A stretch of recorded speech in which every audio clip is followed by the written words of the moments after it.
Now the angel of the Lord went up from Gilgal to Bochim, and he said, I brought you up from Egypt and brought you into the land that I swore to give to your fathers. I said, I will never break my covenant with you, and you shall make no covenant with the inhabitants of this land. You shall break down their altars. But you have not obeyed my voice. What is this you have done? So now I say, I will not drive them out before you, but they shall become thorns in your sides, and their gods shall be a snare to you. As soon as the angel of the Lord spoke these words to all the people of Israel, the people lifted up their voices and wept. And they called the name of that place Bochim, and they sacrificed there to the Lord. When Joshua dismissed the people of Israel went each to his inheritance to take possession of the land. And the people served the Lord all the days of Joshua, and all the days of the elders who outlived Joshua, who had seen all the great work that the Lord had done for Israel. And Joshua the son of Nun, the servant of the Lord, died at the age of 110 years. And they buried him within the boundaries of his inheritance in Timnath-Heres, in the hill country of Ephraim, north of the mountain of Gash. And all that generation also were gathered to their fathers.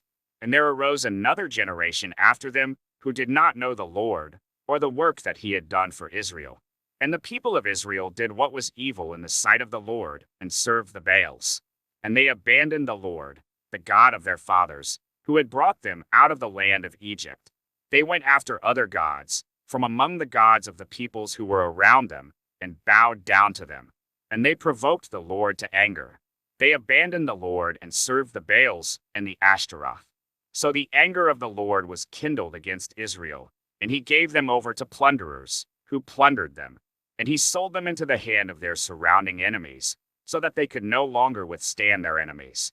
Whenever they marched out, the hand of the Lord was against them for harm, as the Lord had warned, and as the Lord had sworn to them.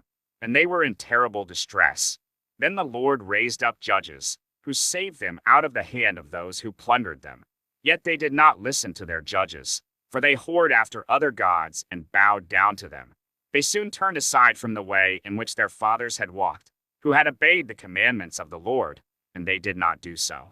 Whenever the Lord raised up judges for them, the Lord was with the judge, and he saved them from the hand of their enemies all the days of the judge. For the Lord was moved to pity by their groaning, because of those who afflicted and oppressed them. But whenever the judge died, they turned back and were more corrupt than their fathers, going after other gods, serving them and bowing down to them. They did not drop any of their practices or their stubborn ways. So the anger of the Lord was kindled against Israel, and he said, Because this people have transgressed my covenant that I commanded their fathers and have not obeyed my voice, I will no longer drive out before them any of the nations that Joshua left when he died, in order to test Israel by them, whether they will take care to walk in the way of the Lord as their fathers did, or not. So the Lord left those nations, not driving them out quickly, and he did not give them into the hand of Joshua.